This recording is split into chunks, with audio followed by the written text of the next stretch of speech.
সদস্য হুজুর তিনি একবার বাড়িতে যাবেন, বসতে বসতে রাত হয়ে গেল। নৌকায় করে তিনি যাবেন, নৌকা ফেরি ঘাটে ঘাটে মানুষজন লাগায়। হুজুরের ঘাটটা হলো অনেক দূরে, হুজুর একদম শেষ বর্ডারে। মাঝি হুজুরকে দেখে চিনে ফেলছে। হুজুর বাড়ি যাবেন বলে, হ্যাঁ। রাত হলো কেন? কয় জরুরি কাজে এসেছি। চল বাবা চল। মানুষজন ঘাটে ঘাটে নামলো, আল্লাহর ওলিকে নিয়ে মাঝি রওনা দিল। রাত বেজে গেল প্রায় 12টা-1টা। এই অবস্থায় মাঝি কয়, হুজুর কোনো টেনশন নাই, আপনি একা হলেও আমি আপনাকে বাড়ি পর্যন্ত পৌঁছায় দিব। আল্লাহর ওলি বললেন, ঠিক আছে চলো। সামনের দিকে চলতে লাগলো, চলতেছে চলতেছে। হঠাৎ করে আল্লাহর ওলি বলতেছেন, বাবা মাঝি শুন, আমাকে আমার বাড়ি পর্যন্ত নেওয়া লাগবে না, এই জায়গায় তুমি আমাকে নামায় দাও, পায়ে হেঁটে বাড়ি যাব। মাঝি বলতেছে, হুজুর এই জায়গায় যদি নামেন বিশাল বড় একটা হাওর, আপনাকে পায়ে হেঁটে বাড়ি যাওয়া লাগবে। প্রচন্ড শীত, ঘন কুয়াশা। কেন কেন আপনি এই জায়গায় নামবেন? নামার প্রয়োজন নাই, আমি আপনাকে বাড়ি পর্যন্ত পৌঁছাবো। আল্লাহর ওলি বললেন, বাবা তুই এত কিছু বুঝবি না রে বাবা, আমার এই জায়গায় নামায় দে, এখানেই আমাকে নামা, আমি পায়ে হেঁটেই বাড়ি যাব। হুজুর নৌকা যাবে ঘাটে, পায়ে হেঁটে কেন? হুজুর ধমক দিলেন, বেটা সব কথা সব জায়গায় প্রশ্ন করবি না, নামা। মাঝি নামায় দিছে। মাঝি কয়, আমারও মনে মনে শখ জাগলো, কেন হুজুর এখানে নামলেন? আমিও পিছনে পিছনে দেখব, আমিও পিছনে পিছনে দেখব, কোনো কারণ ছাড়া নামার কথা না। কে পায়ে হেঁটে কষ্ট করবে? নৌকা যাবে ঘাটে, এরপরও কেন নামলেন? আমি নিজে দেখব, নিজে দেখব। হুজুর নামছেন, মাঝিও পিছনে পিছনে নামছে। হুজুর টের পান নাই, টের পান নাই। কুয়াশার রাত, প্রচন্ড কুয়াশার সামনে কে আছে কিছু দেখা যায় না।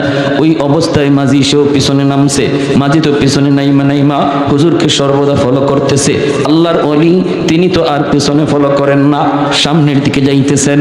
হঠাৎ করে মাঝি তাকায় দেখে, আল্লাহু আকবার, নামাইলাম আমি মানুষ একজন, কিন্তু এখন তার ডাইনে বামে এত মানুষ, এরা কারা, কি এদের পরিচয়? আমি নামাইলাম একজন, আর এখন এত মানুষ, এরা কারা?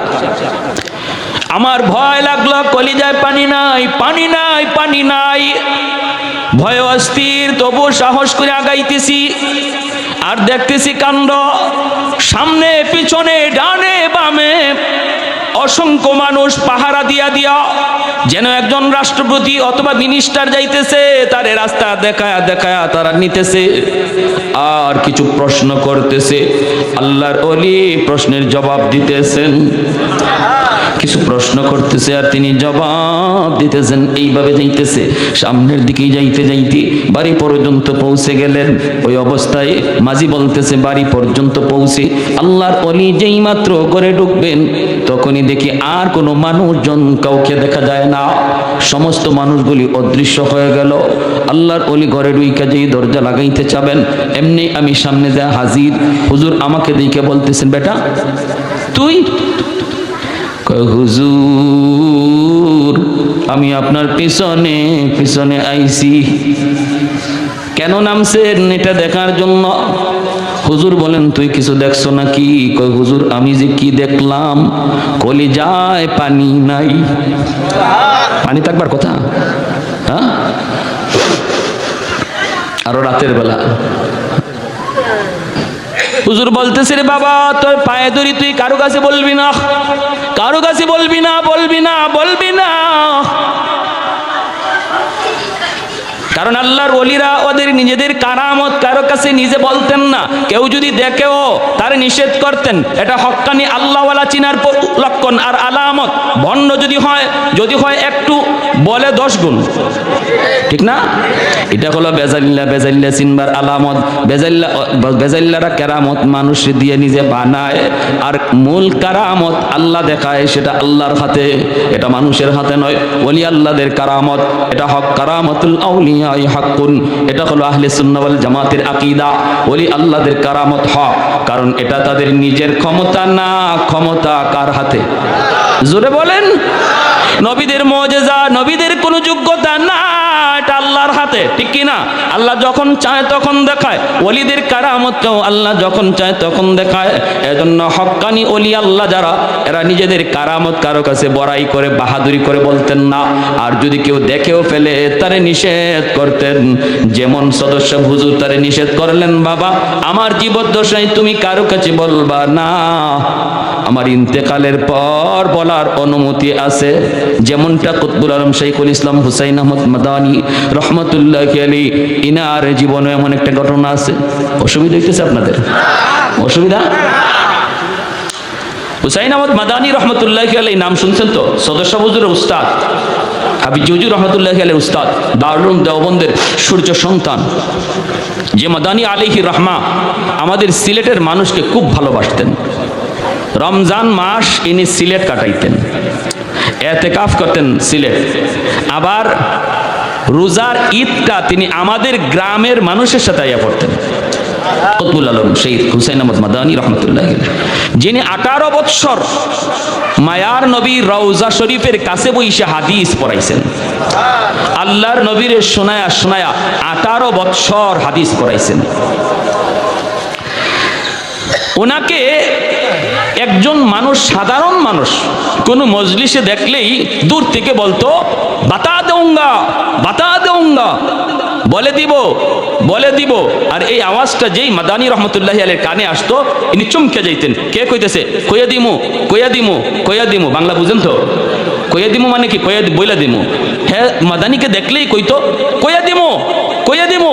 মাদানী সমস্ত মানুষকে এইভাবে ধাক্কা দিয়া সরাইয়া, সামনে যারা উলামায়ে কেরাম থাকতেন সব এমনি ধাক্কা দিয়া সরাইতেন, সরাই দৌড় দিয়া তার কাছে আসতেন। আইসেই বুকে বুকে বুক লাগাইয়া জাবরাইয়া ধরতেন আর বলতেন, না ভাই বইল না। সুবহানাল্লাহ। বুকে বুক লাগাইতেন, কপালে চুমু খাইতেন আর বলতেন বইল না, বইল না, বইল না। একবার দুইবার না, হে যেখানেই মাদানী রহমতুল্লাহি আলাইহি আসবেন খবর পাইতো, উনি এখানেই যে হাজির হইতেন। হাজির হইয়া একটু দূরে থেকেই আওয়াজ দিতেন, কইয়া দিমু। আর যেই কইয়া দিমু, মাদানী সব মানুষ সরাইয়া দৌড় দিয়া ওরে বুকে জড়াইয়া ধরতেন। মানুষজন তারে জিজ্ঞেস করতো, কি রে ভাই তুমি কি কইয়া দিবা? কইতাম না। মানুষে যখন জিজ্ঞেস করতো তুমি কি কইয়া দিবা? কইমু না, কইমু না। আরে আরে ভাই কি হইছে ক না, তুমি খুব কইয়া দিমু। মদনী দৌড় দিয়ে আইসা তোমার বুকে জড়াই দেন। আমরা তোমার জিজ্ঞেস করি কি কইবা, তুমি খুব কইমু না। ঘটনাটা কি? কইমু না, শেষ। তো কবে কইবা? সময় আসলে কইমু। ওই মদনী রহমতুল্লাহি আলাইহির ইন্তেকালের পর মানুষজন তারা জিজ্ঞেস করছে, এখন কইবা? হ্যাঁ এখন কইমু। আমি গঙ্গু, এক মাদানী আলাইহি রহমা গঙ্গুতে, ভারতের গঙ্গুতে একটা ঘরে তিনি বিশ্রাম নিতেছিলেন। আমি শেষ রাতে ওই ঘরের পাশ দিয়ে যাইতেছিলাম, হঠাৎ করে এই ঘরে একটা জিকিরের আওয়াজ শুনলাম। আমি ঘরে তাকাইলাম, ঘরে কে আমি জানি না, কিন্তু বুঝতেছি ঘরে কেউ জিকির করতেছে শেষ রাতে। তখন আমি ওই ঘরের দিকে তাকায়া দেখি ওই মানুষটার জিকিরের তালে তালে ঘরের দরজা জানালাও জিকির করতেছে। এমনকি ঘরের দেয়াল, এই যে দাফনা আছে এগুলো তেমন তো পাকা, ওই সময় তো পাকা ছিল না, কাঁচা দেয়ালগুলিও লাফাইতেছে জিকিরের তালে তালে। তো আমি তখন বাহিরে দাঁড়াইছিলাম যে কে ভিতরে এইভাবে জিকির করে, যার জিকিরের সাথে দরজা জানালাও জিকির করতেছে, তার একটু দেখা দরকার। আমি একটু বাহিরে দাঁড়াই অপেক্ষা করতেছি, দেখি কে বের হয়। হঠাৎ করে দেখি জিকিরও শেষ, আর বের হয়েছেন তিনি আর কেউ নন, কুতবুল আলম শাইখুল ইসলাম হুসাইন আহমদ মাদানী আলাইহি রহমা। যেই উনি আমাকে দেখছেন, আমার জড়াইয়া ধরছেন, কিরে ভাই তুমি কিছু দেখছো? কয় দেখছি হুজুর। তখনই আমার বুক জড়াই, সাবধান তুমি কারো কাছে কইও না, আমার জীবদ্দশা তুমি এগুলা কারো কাছে কইও না। এই জন্য হুজুরের জীবদ্দশা আমি বলি নাই। তো মানুষজন জিজ্ঞাসা, তুমি হুজুরের কোনো মজলিসে দেখলে দূর থেকে কয়ে দিমু এইভাবে এরম করছো কেন? কইরম করবো না তো কি। এরপরে আমি হুজুরের এত ভক্ত হয়ে গেছি, আমি হুজুরে না দেখলে আমার কলিজা ফেটে যায়। যখন শুনি যে হুজুর অমুক জায়গায় আসছেন, এখন হুজুরের সাথে মুসাফা করবো, বুক মিলাইমু কেমন কইরা। তোমরা উলামায়ে কেরাম হুজুরকে লইয়া এমনভাবে ভিড় দিয়া রাখো, আমরা সাধারণ মানুষ ভিতরে যাওয়ার সুযোগ আছে, আমরা দাঁড়া গেলে আমাদেরকে পাত্তাই দেও না। তোমরা লাঠি দিয়ে বাড়ি মারো, তোমরা হাত দিয়ে ঘুষি মারো। এই অবস্থায় আমি হুজুরের সাথে বুক মিলাইমু কেমনে? এজন্য বুদ্ধি বের করছি, আমার যাওয়া লাগবে না, হুজুর আসবে। আমি যাব কেন? হুজুর আসবে। এজন্য আমি যেই মাত্র কইতাম কইয়া দিমু, তখনই দেখি আমার মনের ইচ্ছা পূরণ হয়ে যায়। হুজুর তোমরা সবরে সরাইয়া আমার সাথে এসে বুক মিলা। তো তো সদস্য হুজুর রাহিমাহুল্লাহ ইনিও বলতেন যে বাবা কইও না। কি ঘটনা? ঘটনা হলো আমি নৌকায় থাকতেই এই এলাকার জিন্নাতের সর্দার আমার কানে কানে সালাম দিয়া কয়, হুজুর আমরা দীর্ঘদিন যাবৎ আপনার অপেক্ষায়, আমাদের অনেক সমস্যা আমাদের নিজেদের ভিতরে, সবাই আমরা একমত হইছি আপনি যা সমাধান দিবেন, যা রায় দিবেন সবাই মেনে নিবে, আমরা এক বাক্যে আপনাকে মানলাম, হুজুর দয়া করে যদি একটু নামতেন, আমাদের অনেক মাসালা মাসাইলও জানার দরকার ছিল, অনেক সমস্যার সমাধানও দরকার ছিল, যদি একটু দয়া করে এখানে নামতেন, আমরা আপনাকে এই হাওরটা পাহারা দিয়া দিয়া বাড়ি পর্যন্ত পৌঁছাবো। হুজুর হয়তো হাঁটতে আপনার একটু কষ্ট হবে, বাকি এটুকু সময়ের ভিতরে আমাদের যা জানার ছিল আমরা জেনে নিব, আর কোনো চিন্তা নাই, রাস্তাঘাট এত অন্ধকার এটাও আপনার চিনা লাগবে না, আমরাই আপনার বাড়ি পর্যন্ত পৌঁছাবো। যখন জিন্নাত সর্দার আমাকে কানে কানে এই বলছে, তখনই আমি নাম্বার সিদ্ধান্ত নিছি, এজন্য এখানে নামছি। আল্লাহু আকবার, জোরে কোন। দারুল উলুম দেওবন্দের পাশেই একটা চর এলাকা, ওই চরে মানুষজন মাত্র যায় বসবাস শুরু করছে, অল্প কিছু মানুষ, এখনো একটা গ্রামের মতো হয় নাই, মসজিদও বানায় নাই। এর ভিতরে একজন মানুষ মারা গেছে, এই মানুষটারে তারা কেমনে গোসল করাবে, এই মানুষটারে তারা কেমনে কাফন পরাবে, কেমন করে তার জানাজার নামাজ দিবে কেউ জানে না, কারণ এদের ভিতরে এমন জাননেওয়ালা কেউ নাই, আলেম নাই, কোন মসজিদ নাই, ইমাম নাই, মুয়াজ্জিন নাই, মাত্র বসবাস। মানুষগুলি বেকায়দায় পড়ে গেল, এই মানুষটারে কেমন করে তারা কবরে রাখবে, জানাজা কে দিবে। বুদ্ধি করে বলতেছে আমরা রাস্তায় নিয়ে লাশটা দাঁড়ায় থাকি, মেন রাস্তার পাশ দিয়ে যদি কোনো মানুষ যায়, ওই যে শহর থেকে কোনো মানুষ যদি আসা যাওয়া করে, এমন একজন মানুষ যদি আমরা পাই যে জানাজা দিতে পারে এবং কাফন দাফন পড়াতে পারে এবং সে আমার মুর্দার গোসলটাও দিতে পারে, এমন কোনো মানুষ যদি পাই, তারে দিয়ে জানাজা পড়ায় দিব, তারে দিয়েই আমরা জানাজা পড়ায় দিব। পেয়ে গেল আলহামদুলিল্লাহ একজন মানুষ, দিনদার বড় নামাজি হুজুর, তিনি যাইতেছেন একটা ফ্যাক্টরিতে কাজ করেন, কর্মচারী তিনি, নির্ধারিত টাইমে তিনি ফ্যাক্টরিতে যাবেন। ওই অবস্থায় তিনি দেখেন একটা লাশ নিয়ে কিছু মানুষ রাস্তায় দাঁড়ায় আছে। তিনি বলতেছেন, ভাইরে তোমরা এখানে কি করো? মানুষজন কয়, হুজুর আমরা তো বড় বিপদে পড়ে গেলাম, আমরা মাত্র এখানে বসবাস শুরু করেছি, এখনো আমাদের মধ্যে কোনো মসজিদ মাদ্রাসা এখনো পর্যন্ত হয় নাই, আমাদের কোনো সন্তান আলেম হয় নাই, আমাদের ভিতরে কেউ আলেম নাই, এই মানুষটা মারা গেল কিন্তু তারে কাফন দাফন কেমনে করাবো আমাদের ভিতরে কেউ তা জানে না, আমরা বড় বেকায়দায় পড়ে গেলাম, যদি আপনি একটু উপকার করতেন আমরা চিরকাল আপনার কাছে ঋণী থাকতাম। তিনি বলেন ঠিক আছে, অসুবিধা নাই, তাড়াতাড়ি করেন। তিনি কাফন দাফন সব করায়া, জানাজার নামাজ পড়ায়া কবরের ভিতরে রাখবেন। ওই অবস্থায় মানুষগুলি কয়, হুজুর একটু যদি দয়া করে আপনি কবরে নামতেন, কবরে নাইমা যদি লাশটা কবরে রেখে যাইতেন, আমরা তাও জানি না কেমন করে কবরের লাশ রাখতে হয়, মুর্দা কেমন করে রাখতে হয়, আমরা তাও কিন্তু জানি না, যদি আপনি আমাদের এতটুকু উপকার করতেন। তিনি বললেন ঠিক আছে আমি নামলাম। কবরে নামলেন, তিনি কাফন পরাইয়া কবরে নামাইয়া তারপরে সব কাজ সমাধা কইরা উপরে উইটা বলতেছেন, ভাইরা এখন তোমরা উপর থেকে মাটি দাও, আস্তে আস্তে দাও, এটা কষ্টের কোনো কাম নয়, এটা জানাশোনারও কোনো কাম নয়, শুধু দেখায় গেলাম তোমরা এইভাবে মাটি দেওয়া শুরু করো। আমার অফিসের টাইম হয়ে গেল, আমি আমার অফিসের দিকে যাই। এই বইলা মানুষগুলির কাছ থেকে তিনি বিদায় নিয়ে চলে গেলেন। এই মানুষগুলিও তার শুকরিয়া আদায় করে শুকরিয়া, তিনি চলে গেলেন অফিসে। ঢুকতে যাবেন গেইটে তার পরিচয় পত্র দেখাইতে হয়। যেই মাত্র পরিচয় পত্র চাইলো তখন তাকায় দেখে তার পকেটে পরিচয় পত্রটা নাই। হায় হায়, আমার পরিচয় পত্র গেল কই, কোথায় গেল? আমি তো বুক পকেটে আমার পরিচয় পত্র নিছিলাম, পড়লো কোথায়, হারাইলো কোথায়? এটা ছাড়া তো আমাকে ঢুকতে দিবে না, চাকরিও টিকবে না।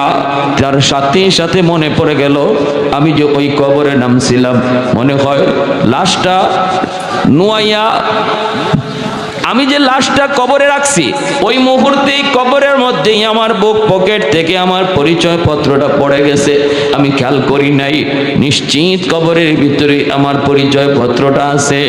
এবার তিনি বলেন একটু সময় দাও, পরিচয় পত্র নিয়ে আসি। দ্রুত তিনি আসলেন, আইসা দেখেন মানুষগুলি কবরের উপর মাটি দিয়া তারা মাত্র রওনা দিছে। দূর থেকে ডাক দেয়, ভাই একটু দাঁড়াও দাঁড়াও, আমার একটু উপকার তোমরা করে যাও। মানুষজন দেখে ওই মানুষটা, ওই হুজুর, হুজুর কি হলো, কেন, কি জন্য? ডাক দিয়া বলেন, আমার একটা সমস্যা, আমি আপনাদের উপকার করেছি, এবার আমার একটু উপকার করুন। আমি নিশ্চিত আমার পরিচয় পত্রটা কবরের মধ্যেই পড়ে গেছে। যখন আমি লাশটা নুয়াইয়া কবরে রাখছিলাম ওই বাঁকা হইতে যাই আমার বুক পকেট থেকে আমার পরিচয় পত্রটা কবরে পড়ে গেছে। তোমরা যদি আমাকে একটু অনুমতি দাও, আমি মাথার পাশ দিয়া একটা ছোট্ট গর্ত করে হাতটা ঢুকাইয়া পরিচয় পত্রটা নিয়ে আসব। যদি আপনারা আমাকে একটু অনুমতি দেন, যদি আপনারা আমাকে অনুমতি দেন। মানুষেরা কয় কোনো অসুবিধা নাই হুজুর, এত বড় উপকার আপনি আমাদের করলেন, আমাদের কারণে আপনার ক্ষতি হবে এটা আমরা চাই না। আপনি যা মন চায়, যেদিকে মন চায় গর্ত খনন করেন, গর্ত খনন করে আপনার পরিচয় পত্র যেভাবে নিতে চান নিয়ে নেন। মাথার পাশ দিয়ে আল্লাহর বান্দা তিনি গর্ত খনন করলেন। আল্লাহু আকবার। গর্ত খনন করে করে যেই মাত্র কবরের পর্যন্ত তিনি পৌঁছলেন, তাকায় দেখেন পুরা কবরটা নূরের আলোয় চমকাইতেছে। এ কোনো জ্যান্ত আলো নয়, গোটা এলাকাটা একদম নূরের আলোতে চমকায় উঠল। কবরের ওই সুড়ঙ্গ দিয়া আলো বাহিরে বেরিয়ে আসলো, গোটা এলাকা চমকাইতে লাগলো। আর মাথার পাশেই তার আইডি কার্ড পরিচয় পত্রটাও পরিষ্কার দেখা যাইতে লাগলো। আল্লাহর বান্দা পরিচয় পত্রটা টান দিয়ে তিনি উঠাইলেন, আর দেখতে পেলেন কবরের ভিতর থেকে এমন গ্রান, এমন এক সুগ্রান, এমন এক সুগ্রান যা দুনিয়ার কোনো আতরের গ্রান নয়, আতরের গ্রান নয়। এই গ্রানই মনে হয় দুনিয়ার নয়, জান্নাতি গ্রান। সাথে সাথে এলাকার ভিতরে হইচই পড়ে গেল, মানুষজন জমা হয়ে গেল, শহর থেকেও মানুষজন আসা শুরু করলো। হাকিমুল ইসলাম কারি তৈয়ব সাহেব রাহিমাহুল্লাহ তিনি বলেন, আমরা দারুল উলুম দেওবন্দের অফিসেই বসা, ওই অবস্থায় আমাদের কাছেও খবরটা আসলো। আমি নিজে বের হয়ে গেলাম দেখার জন্য, আমি নিজে গেলাম সেখানে। গেলাম তো গেলাম, দূর থেকেই তাকায় দেখতে পেলাম কবর শুধু নয়, কবরের গোটা এলাকাটা নূরের আলোতে চমকাইতেছে। আমি এখান থেকে বুঝে গেছি এটা দুনিয়ার কোনো আলো নয়, এটা মোমবাতি নয়, এটা কারেন্টের কোনো আলো নয়, এটা কেরোসিনের কোনো আলো নয়, এটা জান্নাতি আলো, জান্নাতি আলো। যত পাশে যাইতে লাগলাম জান্নাতি ঘ্রাণ নাকের ভিতরে লাগতে লাগলো, জান্নাতি ঘ্রাণ, জান্নাতি আলো। যত আগাইতে লাগলাম ততই নাকে আর কানে বাজতে লাগলো। চোখ দিয়া দেখতেছি, নাক দিয়া শুনতেছি, সামনের দিকে আগাইতেছি। আমার ইচ্ছা হলো আমি নিজের চোখে যায় কবরের দিকে তাকাবো। তিনি নিজে গেলেন, যায় আল্লাহর ওলি বলেন, আমি কবরের ওই গর্তটা দিয়া তাকাইলাম, তাকাইয়া আমি দেখতে পেলাম পুরা কবরটা নূরের আলোতে ঝলমল ঝলমল করে। বুঝ হয়ে গেছে এটা জান্নাতি মানুষের কবর, যারে রাখা হয়েছে ইনি জান্নাতি। কি ছিল তার নেক আমল? সাধারণ একজন মানুষ, সাধারণ একজন একজন মানুষ চর এলাকায় মাত্র যায় বসবাস শুরু করেছে। চলে গেলাম তার বাড়িতে খবর নেওয়ার জন্য, খোঁজ নেওয়ার জন্য চলে গেলাম। তার মেয়েটাকে জিজ্ঞেস করলাম, মা বলো না কি তোমার আব্বার নেক আমল ছিল? আমার ইয়াকিন হয়ে গেছে গো মা, তোমার আব্বা কবরে যাইতে দেরি, জান্নাতে পৌঁছতে দেরি হয় নাই। কি এমন নেক আমল, কি এমন নেক আমল ছিল তোমার বাবার, একটু বলো না, বলো না। মেয়েটা তখন ডাক দিয়া বলতেছে, উস্তাদজি আমার আব্বার তেমন কোনো নেক আমল মনে পড়ে না, নজরও পড়ে না।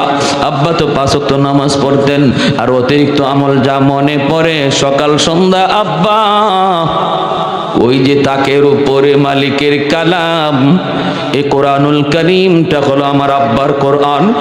প্রতিদিন সকাল সন্ধ্যা আব্বা কোরআন তেলাওয়াত করতেন। কিন্তু বড় কষ্টের খবর, আমার আব্বা কোরআন তেলাওয়াত জানতেন না, তিনি কোরআন পড়া জানতেন না। প্রতিদিন তিনি বের করতেন কোরআন, কোরআনের পৃষ্ঠাটা উল্টাইতেন আর পৃষ্ঠার নিচ দিয়া আঙ্গুল ঘুরাইয়া কানতেন, চোখের পানি ঝরে ঝরে কানতেন আর আঙ্গুল ঘুরাইতেন। প্রতি লাইনের নিচে নিচে এইভাবে আঙ্গুলটা ঘুরাইতেন আর বলতেন, মালিক তোমার এই কালামের এই আয়াতে তুমি কি বলছো আমি জানি না, কারণ আমি মূর্খ, আমি পড়া জানি না, অর্থ জানি না, কিন্তু আমি 100 বিশ্বাস করি মালিক, তুমি এই আয়াতে যা বলছো আমি সব বিশ্বাস করলাম। 2 নম্বর আয়াতের নিচ দিয়েও আঙ্গুল ঘুরান আর বলেন, মালিক এই আয়াতও তুমি যা বলছো আমি সব বিশ্বাস করে নিলাম। এইভাবে প্রতিটা আয়াতের নিচ দিয়ে আব্বা আঙ্গুল ঘুরাইতেন আর চোখ থেকে টপ টপ করে পানি পড়তো, চোখ থেকে টপ টপ করে কোরআনের পৃষ্ঠায় পানি পড়তো। এই আমার আব্বার আমল জানি, আর বেশি জানি না। হাকিমুল ইসলাম কারি তৈয়ব সাহেব বলেন, আমি সাথে সাথে টান দিয়ে কোরআনখানা হাতে নিলাম, দেখি কোরআনখানা অনেক পুরাতন। কোরআনখানা আমি খুললাম, খুইলা বের করলাম, বের করে দেখি আল্লাহু আকবার, পবিত্র কোরআনের প্রতি লাইনের নিচে তার আঙ্গুলের দাগ এখনো আছে, আর প্রতিটা পৃষ্ঠায় পৃষ্ঠায় চোখের পানির ফুটার দাগ এখনো কোরআনে আছে। আরেকটু জোরে কোন সুবহানাল্লাহ। मैं तालिब मौला हूँ मेरे इश्क़ निराला, मैं तालिब मौला हूँ मेरे इश्क़ निराला, है जुमला जहाँ जिनके तजल्ली से उजाला, है जुमला जहाँ जिनके तजल्ली से उजाला, मादरूद जहाँ गैर खुदा यार नदारम, जुज़ याद खुदा ही चिदिगुर कार नदारम, जुज़ याद खुदा ही चिदिगुर कार नदारम। एक जोरे सुरे कोन अल्लाहु আকবার, আর একটু জোরে আল্লাহু আকবার। এরে আল্লাহর গোলাম, যেই কোরআন আমার ঘরে রহমত আনে, যেই মহিলা ঘরে কোরআন তেলাওয়াত করে, এই ঘরে কোরআনের তেলাওয়াতের খাতিরে রহমত নেমে আসে। এক সময় মুসলমানের ঘরে ঘরে কোরআন তেলাওয়াতের আমল ছিল। ফজরের পরে বের হলে পরে ঘর থেকে তেলাওয়াতের আওয়াজ শোনা যাইত। এখন আর গ্রামে গঞ্জে তেলাওয়াতের আওয়াজ আর শোনা যায় না। শহরে বন্দরে শোনা তো যায় না, বরং শহরে বন্দরে গানের আওয়াজ ফজরের পরে শোনা যায়, কিন্তু মুসলমানের ঘর থেকে কোরআন তেলাওয়াতের আওয়াজ শোনা যায় না। যার কারণে আজকে আমাদের ঘর রহমত থেকে বঞ্চিত। মুসলমানের ঘরেও রহমত নাই, ঘরের ভিতরে অশান্তি, বাপ বেটায় অশান্তি, ভাই ভাই অশান্তি, স্বামী স্ত্রীর ভিতরে অশান্তি। হুজুর পানি পড়া দেন, পানি পড়া দেন, হুজুর পানি পড়া দেন, তাবিজ পড়া দেন, হুজুর পানি পড়া দেয়, তাবিজ পড়া দেয়। এই তাবিজ পড়া পানি পড়া কাম হয় না। এরপরে হুজুরকে গালাগালি, হুজুররা আজকাইলের হুজুররাও ভালো না, হুজুরদের পানি পড়ায় কোনো কাম হয় না, তাবিজ পড়ায় কোনো কাম হয় না। আগের যুগে হুজুররা পানি পড়া দিলে ডাইরেক্ট অ্যাকশন ছিল, এখন কি যে হলো, কিছুই তো হয় না। আমি বলি মা গো শোনো, এটা হুজুরের দোষ না, হুজুরের দোষ না। আগের যুগের হুজুররা যেই কোরআন পয়রা ফু দিত, এখন এখনের আলেমরাও এই কোরআন পইলেই ফু দেয়। আগের যুগের কোরআন তোমার ঘরে গিয়ে ঢুকবার দরজা পাইতো, কারণ ওই সময় মুসলমানের ঘরে কোরআন তেলাওয়াত হয়, রহমতের দরজা খোলা, আর আল্লাহর কালাম রহমতের দরজা ছাড়া ঢুকে না। কিনা জোরে কোন? বর্তমান জমানার মুসলমানের ঘরগুলি রহমতের দরওয়াজা বন্ধ হয়ে আছে। আজকে মুসলমানের ঘরে স্টার জলসা চলে, মুসলমানের ঘরে খেলাধুলার আয়োজন চলে, মুসলমানের ঘরে ইন্ডিয়ান নাটক সিনেমা চলে, কিন্তু দিনকে দিন সপ্তাহে সপ্তাহ মাসকে মাস চলে যায়, তেলাওয়াত হয় না। ঠিক না? মাসকে মাস চলে যায়, কোরআন তেলাওয়াত হয় না। টেলিভিশনের পর্দা আছে, টেলিভিশনের কভার পাওয়া যায়, অথচ আল্লাহর কালাম কোরআনের বস্তুনি পাওয়া যায় না। আল্লাহর কোরআনের উপর ধুলাবালি পড়তেছে, অবহেলায় কোরআন পড়ে আছে আমার ঘরে। টেলিভিশনের যত্ন আছে, কোরআনের যত্ন নাই। আগের যুগে কোরআন তেলাওয়াত হইতো সকাল সন্ধ্যা, এখন হয় না মাসকে মাস। এজন্য এখনের যুগে মুসলমানের ঘরের রহমতের দরজা বন্ধ, গান বাজনা হয় প্রতিদিন, গজবের দরজা খোলা। আমার টেলিভিশন প্রতিদিন চলে, কিন্তু কোরআন তেলাওয়াত প্রতিদিন চলে না। টেলিভিশন প্রতিদিন অন হয়, কোরআন কোনোদিন ওপেন হয় না। এজন্য রহমতের দরজা বন্ধ, গজবের দরজা খোলা। হুজুর পানি পড়া দেয় ঠিক, তাবিজ পড়া দেয় ঠিক, যায় আপনার ঘরে ঢুকার জন্য, যায় দেখে রহমতের দরজা বন্ধ, গজবের দরজা খোলা। আল্লাহর কোরআন রহমতের দরজা ছাড়া ঢুকে না, এজন্যই তো হয় না। নতুবা কোরআনের অ্যাকশন আসেনি না নাই? ফখরে বাঙ্গাল রহমতুল্লাহি আলাইহি বহুত বড় বুজুর্গ ছিলেন। একবার এক নাস্তিক ট্রেনের মধ্যে হুজুরে পায়া কয়, কি শুনবেন? কয়, হুজুর এই সাধারণ মানুষে আর কত ধোঁকা দিয়ে আপনারা চলবেন? নাউজুবিল্লাহ। নাস্তিকগুলির কথা তো এইটাই পেরে, সাধারণ মানুষে আর কত বোকা বানাইবেন? হুজুর কয়, কি বোকা বানাইলাম? কই এই যে মানুষ আয়, হুজুর একটু পানি ফোড়া দেন, একটু ফু দেন, একটু তাবিজ দেন, আর আপনারাও কি পড়েন না পড়েন, ফু দিয়া দিলেন, এই একটা বাতাস দিলেন, এই বাতাসে কি হলো? ঔষধ খাইয়ে আমাদের কাম হয় না, আর আপনাদের বাতাসে কাম হইব। বুঝছেন কি কর? অ্যান্টিবায়োটিক খায়, তাও কাজ হয় না, আর আপনারা ফু দিয়ে আর কত বোকা বানাইবেন মানুষ? হুজুর বলতেছে আমাদের ফুতে কি কাম হয় তুমি বুঝো না? কয় না, এটা বোঝার দরকার নাই, এটা হয় না, কিছু হয় না, এটা আপনাদের একটা ধোঁকাবাজি, বাউতাবাজি। হুজুর বলতেছেন, শুনেন হুজুর কি বলতেছে। হুজুর বলতেছে, শোনো, এই ফু আর বাতাসে যে কি হয় এটা তুমি বুঝো না। কয় না, বুঝি না। তো তোমারে বুঝাই? কয় বুঝান। হুজুর কয়, তুমি বুঝতা যদি তুমি বৈধ বাপের সন্তান হইতা। হয়েছে নি কাম? জাকাত গেছে তো একবারে জাকাত লাগাই বলছেন, একদম জায়গা মতো। তুমি বুঝতা যদি বৈধ বাপের সন্তান হইতা, তুমি তো অবৈধ বাপের সন্তান, তুমি তো অবৈধ। যেই খালি উনি বলছে তুমি অবৈধ সন্তান, এমনি হ্যার চেহারা লাল হয়ে গেছে, শরীর ফুলে গেছে। এত বড় কথা আমারে মোল্লা মুন্সি মৌলবীরা টাইম আসেনি, হ্যাঁ হাত পা গরম হয়ে গেছে, ধরে ফেলবে হুজুরকে। মানুষজন থামাইতেছে, কি হয়েছে ভাই, কি হয়েছে? আর কি হয়েছে কয় না। মুন্সি আমারে কি কয় শোনো। হুজুর কি কইছেন? হুজুর কয়, আমি বেশি কিছু কই না, আমি শুধু কইছি হ্যাঁ অবৈধ, হ্যাঁ অবৈধ, বৈধ সন্তান না। সাধারণ মানুষ হুজুর গালিটা একটু বেশি হয়ে গেছে। এটা আপনারা উলামা ইকেরাম, আপনাদের জবানে এটা হয় না। হুজুরকে আমি তো গালি দেই নাই তারে, আমি তারে বুঝাইছি, জবাব দিছি, জবাব। সে যা বুঝতে চাইছে তা বুঝাইছি। হুজুর মানুষকে কি বুঝে বুঝতে চাইছে, আর আপনি কি বুঝাইছেন? বুঝতে চাইছে ফুতে নাকি কিছুই হয় না, ওর অ্যান্টিবায়োটিক নাকি আর ঘুম হয় না। এই জন্য আমরা যে ফু ফা দেই এগুলা বাউতাবাজি, ধোঁকা। হ্যাঁ এটা বুঝে না, তার একটু বুঝাইলাম। কেমনে বুঝাইছেন? দেখেন আমি তার একটা ফু দিছি, গালি দিছি, গালি মানে একটা ফু, গালি মানে একটা বাতাস, ঠিক না? আমি কি তার মারছি? আমি কি তার গায়ে হাত তুলছি? না, হাত তো তুলেন নাই, মারিও নাই, হাতও তুলি নাই, একটা বাতাস ছাড়ছি, তাও একটা গালির বাতাস, একটা নাপাক বাতাস। আর এতেই দেখেন তার চেহারা লাল হয়ে গেছে, বডি ফুলে গেছে। একটা নাপাক বাতাসের মধ্যে যদি এতটা আসর থাকে যে তার বডি ফুলায় দেয়, চেহারা লাল বানায় দেয়, আল্লাহর কোরআন পাক, কোরআন পড়ে বাতাস ছাড়লে যে আসর হয় এটা বুঝাইলাম। আমার কথা বুঝছেন আপনারা?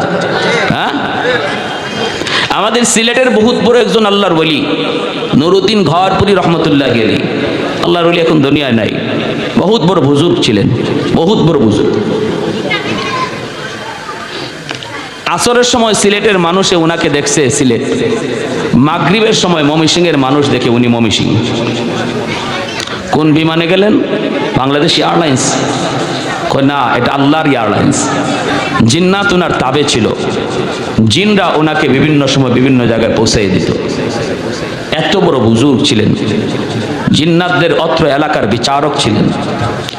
তো শনি মঙ্গলবারে ইনি ফু দিতেন, শনি মঙ্গলবারে পানি ফোড়া দিতেন। পানি ফোড়া, আপনারা পানি ফোড়া বুঝেন? হ্যাঁ, হাজার হাজার মানুষ শনি মঙ্গলবারে পানি ফোড়া নেওয়ার জন্য গহরপুর আসতো সিলেট। আর মাদ্রাসার সামনে বিশাল একটা পুকুর। তো হুজুর ব্যস্ত মানুষ, কোন দিক থেকে কোন দিকে যান, এত মানুষকে ফু দিবেন, পানি ফোড়া দিবেন কেমন করে? এটারও তো একটা টাইম লাগবে। হাজার হাজার মানুষ, সবাইরে যদি ফু দিতে চান, ওনার তো আর অন্য কোনো কাজ করার সুযোগই থাকবে না। এজন্য উনি বলতেন কি, শোনো, আমি এই পুকুরে ফু দিয়া গেলাম, তোমরা পানি নিয়ে দিও। মাদ্রাসার সামনের বিশাল বড় পুকুরে উনি ফু দিয়া চলে যেতেন, আর মানুষ এই পুকুর থেকে এরকম বোতল বইরা বইরা পানি নিত, আর কাম হয়ে যেত। এখন একজন ভক্ত হুজুরের, খুব কঠিন ভক্ত, সে এরকম কাচের একটা জগ নিয়া, জগের মধ্যে পানি লইয়া হুজুরের কাছে আসছে। লন্ডনী মানুষ, হুজুর লন্ডন গেলে তার বাসায় থাকে। আর সে দেশে আসছে, আইসা কয়, হজরত আমার এই জগে, এই কাচের জগে আপনি ফু দেন। হুজুর বলতেছে, কেন?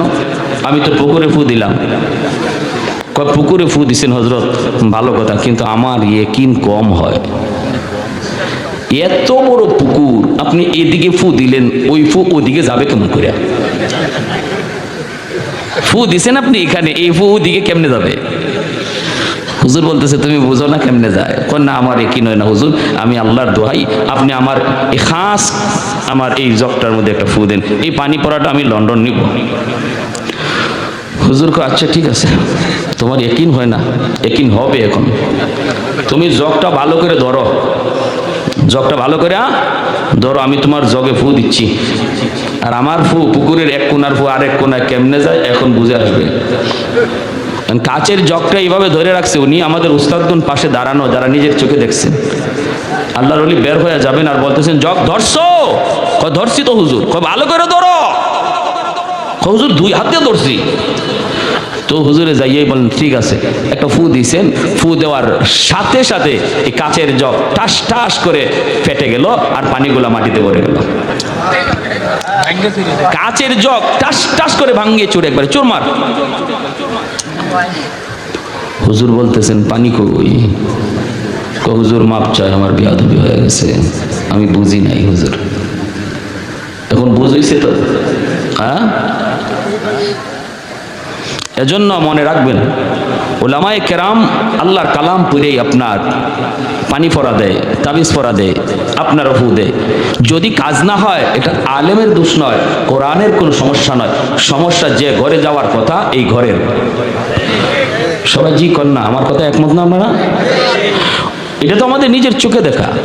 বলুন, এই পরিবর্তন আজ সমাজে হয়েছে কিনা? এক জমানায় কোরআন তেলাওয়াত ফজরে পরে ঘরে ঘরে শোনা যাইতো কি যাইতো না? মুরব্বীদের তেলাওয়াত কানে ভাসত। আর এখন মুসলমানের ঘরের পাশ দিয়া ফজরের পরে যদি যাওয়া হয় কোনো গ্রামের ভিতর দিয়া, মনে হয় সব মানুষ মনে মরেই গেছে। রাতের বেলাও চুরি করাটা এত কঠিন, এত সহজ না। ফজরের পরে চুরি করা যত সহজ এখন। এর মাঝে তো এখন বিশ্বকাপ। কি কাপ চলছে? রাত 3টে পর্যন্ত ভোলা মানুষ যান। বাপ রে বাপ, গত রাত ঘুমাইতে পারছেন আপনারা? কিন্তু আমরা শহরের মানুষের ঘুম বিনাশ, বম আর বম। এই পোলা যারা 3টে সাড়ে 3টে পর্যন্ত খেলা দেখলো, এ তাজ্জুদ পড়ছে না? ফজরই কইতে পারে নাই, ফজরই তো কইতে পারেনি। যার কারণে আজকে আমাদের সমাজে অশান্তি, ঘরে অশান্তি, দেশে অশান্তি, ভাইয়ে ভাইয়ে দ্বন্দ্ব, বাপ বেটায় দ্বন্দ্ব, স্বামী স্ত্রীর ভিতরে বেমিল, স্বামী স্ত্রীর ভিতরে মহব্বত কম। সব কিছুর মূল হলো রহমত নাই, ঠিক কিনা? কেন নাই? ওয়ানুনাজ্জিলু মিনাল কুরআন মা হুয়া শিফাউন ওয়া রাহমাতুল লিল মুমিনিন।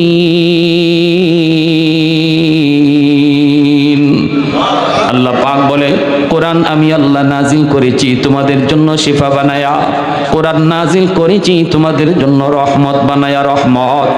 এজন্য যেই সমাজে মাদ্রাসার কদর, ওই সমাজে আল্লাহর তরফ থেকে রহমত, এই সমাজের মানুষের উপরে রহমত।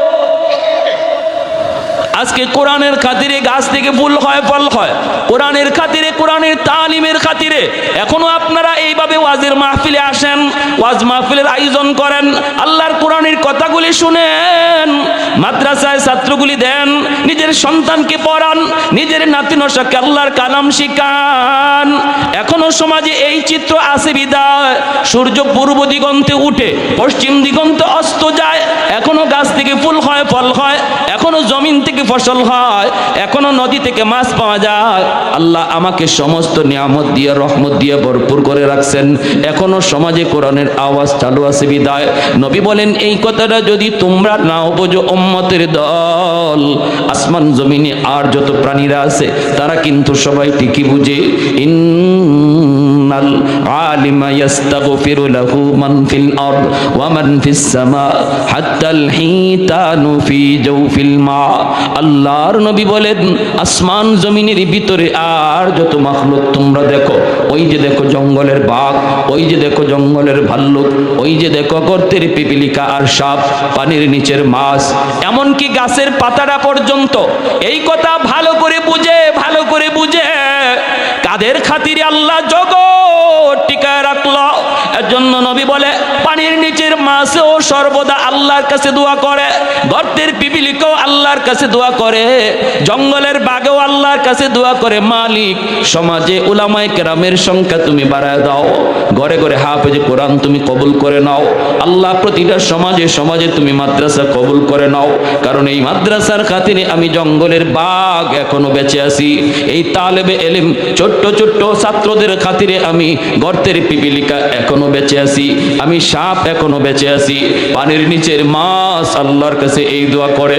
মায়ার নবী বলেন, উম্মত, এই সূক্ষ্ম কথাটি যদি তোমরা নাও বুঝো, আসমান জমিনের শত মাখলুক তারা ঠিকই বুঝে। জোরে কোন সুবহানাল্লাহ।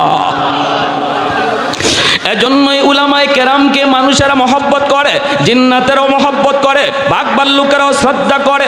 উলামায়ে কেরাম যাদের খাতিরে আল্লাহ জগৎ টিকায় রাখলো, যেই কোরআনের খাতিরে আল্লাহ জগৎ এখনো বাঁচায় রাখলো, ওদেরকে দেখলে পরে বাঘ ভাল্লুকও শ্রদ্ধা করে। মুজাদ্দিদ আল-ফিসানি রহমাতুল্লাহি আলাইহিকে বাদশা আকবর জেলখানায় ছেড়ে দিল, আর ওই জেলখানার ভিতরে বাঘ ছেড়ে দিল। উদ্দেশ্য হলো এই রয়্যাল বেঙ্গল টাইগার মুজাদ্দিদ আল-ফিসানিকে কামড়ায় কামড়ায় খাবে, কলিজা খাবে, রক্ত খাবে, মাংস খাবে। বাদশা আকবর সে তাকায় তাকায় দেখবে, একটু পরে বাদশা তাকায় দেখে এত বড় বিশাল বাঘ, যেই বাঘ মানুষ দেখলে পরে হিংস্র হয়ে যায়, যেই বাঘ মানুষ দেখলে পরে কলিজা খায়, রক্ত খায়, সেই বাঘ মুজাদ্দিদ আল-ফিসানি রহমাতুল্লাহি আলাইহির কাছে যাইয়া নিজের জিহ্বাটা বের কইরা ওনার পায়ের তালা চাটতেছে। সুবহানাল্লাহ, আরো জোরে। পায়ের ধুলাবালিগুলি চাটতেছে, পায়ের ধুলাবালিগুলি চাটতেছে। হায় হায় হায় হায়। বাদশা আকবর বলে, যারে খাওয়ার জন্য দিলাম, বাঘ তার কাছে যায় সারেন্ডার করলো, যেন বাঘ তারে বহু আগ থেকে চিনে, বহু আগ থেকে যেন তারে চিনে। তাও শুধু না, খেদমত শুরু করে দিছে, পায়ের তালার ধুলাবালি চাটতেছে, পায়ের তালার ধুলাবালি চাটতেছে, ধুলাবালি চাটতেছে। ভাইয়েরা বন্ধুরা, আমাদের সিলেটের আব্দুল হামিদ সাহেব রাহিমাহুল্লাহ, রশিদপুরের শেখ সাহেব হুজুর তাকে বলা হয়, আমাদের উস্তাদদের মুখে শুনেছি, রশিদপুর চৌমুহনা শ্রীমঙ্গল চা বাগানের ভিতরে একটা চৌমুহনী আছে, এই জায়গাটার ভিতরে একটা বাঘ, বাগান থেকে এসে বসা, মানুষজন বাজারে যেতে পারে না, কেউ বাজারে যেতে পারে না, বাঘটা রাস্তার মধ্যে বসে রয়েছে, কেউ যেতে পারে না, দূরে সবাই দাঁড়ায় রয়েছে। আল্লাহর ওলি বাজারে যাবেন, মানুষজন ডাক দিয়ে কয়, হুজুর সামনে যায় না। বলে কেন? কয় বাঘ রাস্তায় বসে আছে। আল্লাহর ওয়ালি তিনি আস্তে করে সামনে আগাইলেন। কুতবুল আলম শাইখুল ইসলাম হুসাইন আহমদ মাদানী রহমতুল্লাহি আলাইহির সুযোগ্য শাগরেদ খলিফা আর সামনের দিকে আগান। মানুষজন দোহাই দেয়, হুজুর যায়েন না, যায়েন না, হুজুর আপনি যায়েন না, হুজুর আপনি যায়েন না। কিন্তু হাজারো মানুষ দেখতেছে। আল্লাহর ওলি ওই বাঘের কাছে গেলেন, যাইয়া তিনি বাঘের কাছে যাইয়া বাঘের শরীরের সাথে নিজের শরীর লাগায়া বসলেন। বাঘটা তখনও কোনো হামলা করে না, বরং আল্লাহর ওলির দিকে তাকাইয়া লেজ নাড়া শুরু করছে।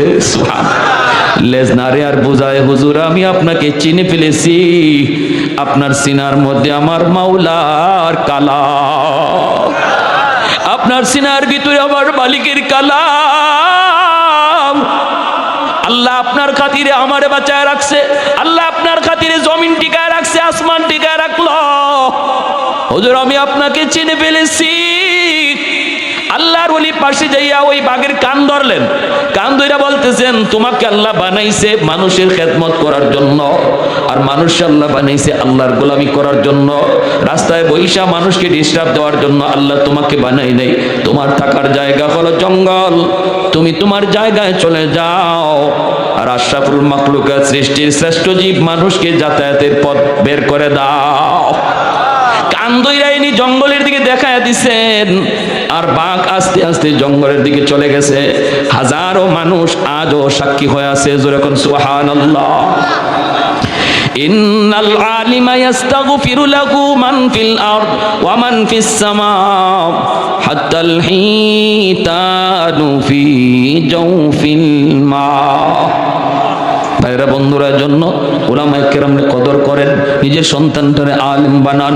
জিন্নাতেরা কি করে শুনবেন। সদস্য হুজুর রাহিমাহুল্লাহ আপনাদের এলাকার কৃতি সন্তান ছিলেন। আল্লাহর বহুত বড় ওলি শামসুল হক ফরিদপুরি রহমতুল্লাহি আলাইহি, গহরডাঙ্গা তার বাড়ি। ভাইরা আল্লাহর ওলি ঢাকা থেকে বাড়িতে তিনি যাবেন, নৌকায় উঠছেন, জীবনী লিখছেন। আমার উস্তাদ মালিবাগ মাদ্রাসার সুনামধন্য মুহাদ্দিস আল্লামা নাসিম আরাওয়াত শব্দ আহমদ বারকাতুহুম, তিনি একটা বই লিখছেন বাংলাতে। বইটা আপনারাও পড়বেন, কিনবেন। বইয়ের নাম হলো বাংলার হীরা মতি পান্না। বাংলার হীরা মতি পান্না, হীরা মতি পান্না, এই তিনজন দিয়া তিনি তিনজনরে বুঝাইছেন। একজন মুহাম্মদুল্লাহ হাফিজি, আরেকজন হলেন পীরজি, আরেকজন হলেন শামসুল হক ফরিদপুরি। এই তিনজনের জীবনী নিয়ে তিনি বইটা লিখছেন। এই বইয়ের মধ্যে আমার ওস্তাদ তিনি লিখছেন, সদস্য হুজুর তিনি একবার বাড়িতে যাবেন, বসতে বসতে রাত হয়ে গেল। নৌকায় করে তিনি যাবেন। নৌকা ফেরি ঘাটে ঘাটে মানুষজন লাগায়। হুজুরের ঘাটটা হলো অনেক দূরে, হুজুর একদম শেষ বর্ডারে। মাঝি হুজুরকে দেখে চিনে ফেলছে। হুজুর বাড়ি যাবেন বলে, হ্যাঁ। রাত হলো কেন? কয় জরুরি কাজে এসেছি। চল বাবা চল। মানুষজন ঘাটে ঘাটে নামলো, আল্লাহর ওলিকে নিয়ে মাঝি রওনা দিল। রাত বেজে গেল প্রায় 12টা 1টা। এই অবস্থায় মাঝি কয়, হুজুর কোনো টেনশন নাই, আপনি একা হলো আমি আপনাকে বাড়ি পর্যন্ত পৌঁছায় দিব। আল্লাহর ওলি বললেন, ঠিক আছে চলো। সামনের দিকে চলতে লাগলো। চলতেছে হঠাৎ করে আল্লাহর ওলি বলতেছেন, বাবা মাঝি শুন, আমাকে আমার বাড়ি পর্যন্ত নেওয়া লাগবে না, এই জায়গায় তুমি আমাকে নামায় দাও, পায়ে হেঁটে বাড়ি যাব। মাঝি বলতেছে, হুজুর এই জায়গায় যদি নামেন বিশাল বড় একটা হাওর, আপনাকে পায়ে হেঁটে বাড়ি যাওয়া লাগবে। প্রচন্ড শীত, ঘন কুয়াশা। কেন কেন আপনি এই জায়গায় নামবেন? নামার প্রয়োজন নাই, আমি আপনাকে বাড়ি পর্যন্ত পৌঁছাবো। আল্লাহর ওলি বললেন, বাবা তুই এত কিছু বুঝবি না রে বাবা, আমার এই জায়গায় নামায় দে, এখানেই আমাকে নামা, আমি পায়ে হেঁটেই বাড়ি যাব। হুজুর নৌকা যাবে ঘাটে, পায়ে হেঁটে কেন? হুজুর ধমক দিলেন, বেটা সব কথা সব জায়গায় প্রশ্ন করবি না, নামা। মাঝি নামায় দিছে। মাঝি কয়, আমারও মনে মনে শখ জাগলো, কেন হুজুর এখানে নামলেন? আমিও পিছনে পিছনে দেখব, আমিও পিছনে পিছনে দেখব, কোনো কারণ ছাড়া নামার কথা না। কে পায়ে হেঁটে কষ্ট করবে? নৌকা যাবে ঘাটে। এরপরও কেন নামলেন? আমি নিজে দেখব, নিজে দেখব। হুজুর নামছেন, মাঝিও পিছনে পিছনে নামছে। হুজুর টের পান নাই। কুয়াশার রাত, প্রচন্ড কুয়াশার সামনে কে আছে কিছু দেখা যায় না। ওই অবস্থায় মাঝি সেও পিছনে নামছে। মাঝি তো পিছনে নাইমা হুজুরকে সর্বদা ফলো করতেছে।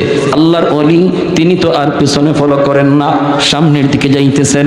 হঠাৎ করে মাঝি তাকায় দেখে আল্লাহু আকবার, নামাইলাম আমি মানুষ একজন, কিন্তু এখন তার ডাইনে বামে এত মানুষ, এরা কারা, কি এদের পরিচয়? আমি নামাইলাম একজন আর এখন এত মানুষ, এরা কারা? আমার ভয় লাগলো, কলিজায় পানি নাই, পানি নাই, পানি নাই। ভয় অস্থির, তবু সাহস করে আগাইতেছি আর দেখতেছি কাণ্ড। সামনে পিছনে ডানে বামে অসংখ্য মানুষ পাহারা দিয়া দিয়া, যেন একজন রাষ্ট্রপতি অথবা মিনিস্টার যাইতেছে, তারে রাস্তা দেখায়া দেখায়া তারা নিতেছে আর কিছু প্রশ্ন করতেছে। আল্লাহর ওলি প্রশ্নের জবাব দিতেছেন, কিছু প্রশ্ন করতেছে আর তিনি জবাব দিতেছেন। এইভাবে যাইতেছে, সামনের দিকে যাইতে যাইতে বাড়ি পর্যন্ত পৌঁছে গেলেন। ওই অবস্থায় মাঝি বলতেছে, বাড়ি পর্যন্ত পৌঁছে আল্লাহর ওলি যেই মাত্র ঘরে ঢুকবেন তখনই দেখি আর কোনো মানুষজন কাউকে দেখা যায় না, সমস্ত মানুষগুলি অদৃশ্য হয়ে গেল। আল্লাহর ওলি ঘরে ঢুইকা যেই দরজা লাগাইতে চাবেন, এমনি আমি সামনে যা হাজির। হুজুর আমাকে দেখে বলতেছেন, বেটা তুই? হুজুর আমি আপনার পিছনে পিছনে আইছি। কেন নামছেন? এটা দেখার জন্য। হুজুর বলেন, তুই কিছু দেখছো নাকি? কয় হুজুর আমি যে কি দেখলাম, কলিজায় পানি নাই। পানি থাকবার কথা, হ্যাঁ?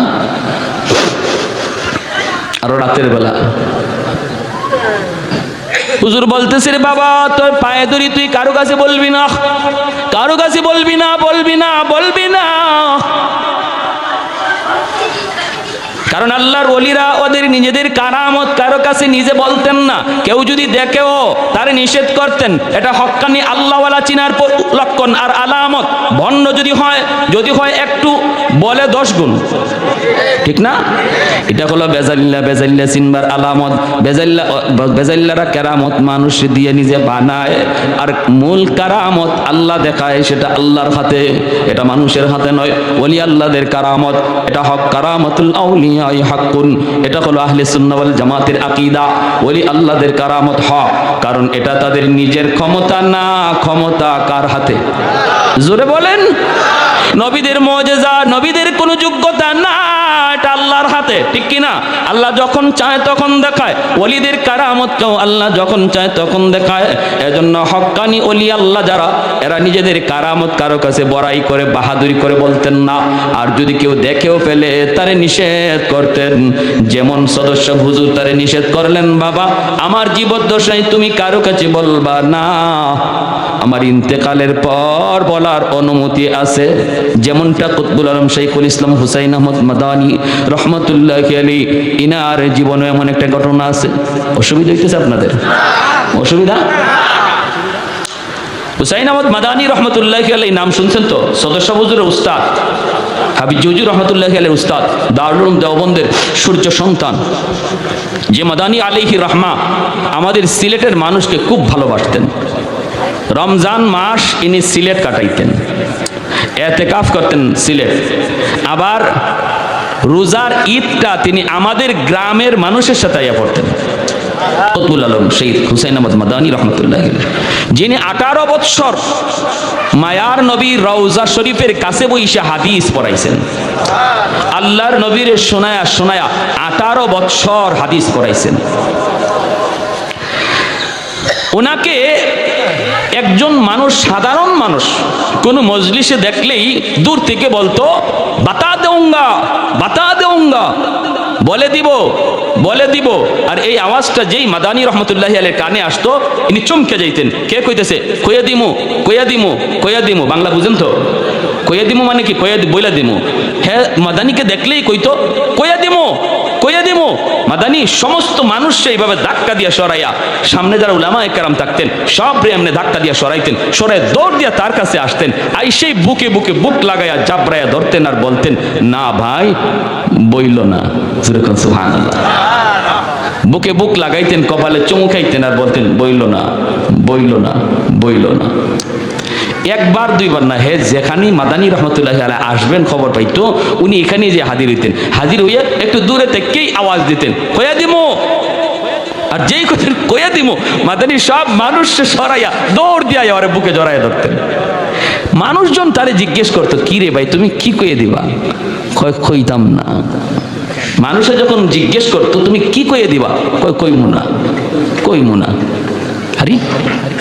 আরে ভাই কি হইছে ক না, তুমি কয়া দিমো। মদনী দৌড় দিয়ে আইসা তোমার বুকে জড়াই দেন, আমরা তোমার জিজ্ঞেস করি কি কইবা, তুমি কইমু না। ঘটনাটা কি? কইমু না, শেষ।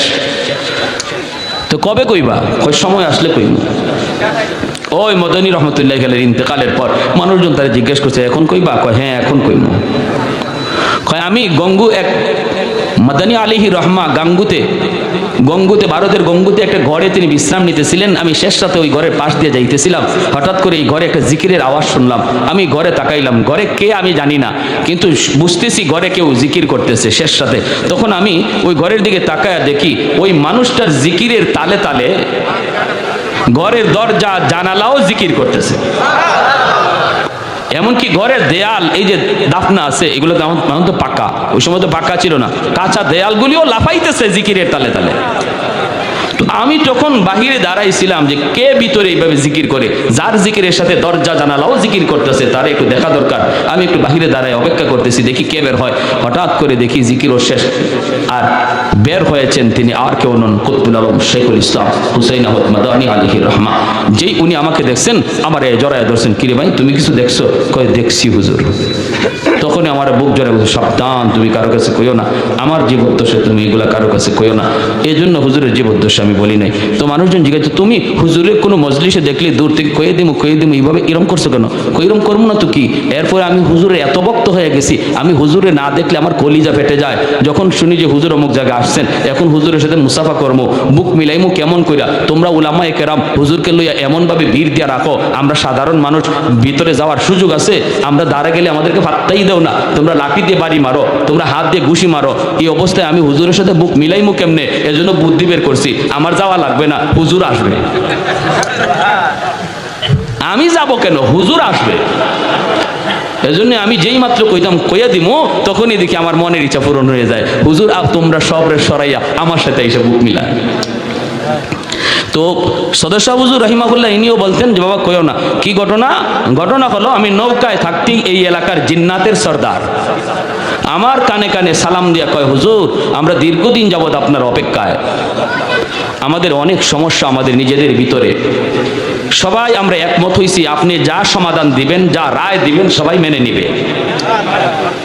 আমরা এক বাক্যে আপনাকে মানলাম, হুজুর দয়া করে যদি একটু নামতেন, আমাদের অনেক মাসালা মাসাইলও জানার দরকার ছিল, অনেক সমস্যার সমাধানও দরকার ছিল, যদি একটু দয়া করে এখানে নামতেন, আমরা আপনাকে হাওরটা পাহারা দিয়া দিয়া বাড়ি পর্যন্ত পৌঁছাবো। হুজুর হয়তো হাঁটতে আপনার একটু কষ্ট হবে, বাকি এটুকু সময়ের ভিতরে আমাদের যা জানার ছিল আমরা জেনে নিব, আর কোনো চিন্তা নাই, রাস্তাঘাট এত অন্ধকার এটাও আপনার চিনা লাগবে না, আমরাই আপনার বাড়ি পর্যন্ত পৌঁছাবো। যখন জিন্নাত সর্দার আমাকে কানে কানে এই বলছে, তখনই আমি নাম্বার সিদ্ধান্ত নিছি, এজন্য এখানে নামছি। আল্লাহু আকবার, জোরে কোন।